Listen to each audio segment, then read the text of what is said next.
reasons why you're always going to be broke coming from a multi-millionaire. Number one. In his video, he goes on to blame that you go to Starbucks, that you go out to eat, that you don't pay off your credit card balance, and that you own a car instead of a house. And those are the reasons that you are not a multimillionaire, and not the fact that you make $25,000 a year, and that to be a millionaire in the very first place would require you work for a grand total of 4 times 10, 40 years.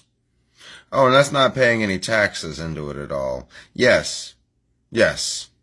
It has something to do with the fact that we go to Starbucks and not the fact that we have a stagnant wage that's been the same for the last 40 fucking years, preventing anybody from getting any kind of equity and quality to actually get the fucking standard of living in the first place, to even attempt to try and move up the fucking social ladder and attempt to have a nice job or even have the fucking capital needed to fucking open a business in the first place.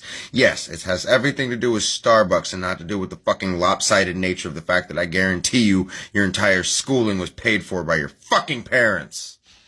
You see, the problem with this guy is he blames everything but himself. The reality is it costs about nothing to start a business. And you're right, if you're working for the man and you're barely getting by, this will never work for you. But you do need to figure out how to save. But let's address one freaking thing. I paid my way through college and it was a total waste of money. The reality is that education or your situation doesn't change unless your freaking mindset changes. And your mindset is broken. My first idea for you would be to get a freaking pressure washer, which costs you about $250. You could probably buy one used on OfferUp and actually start a business and start working and saving your money versus working a job and getting paid, and then invest your money.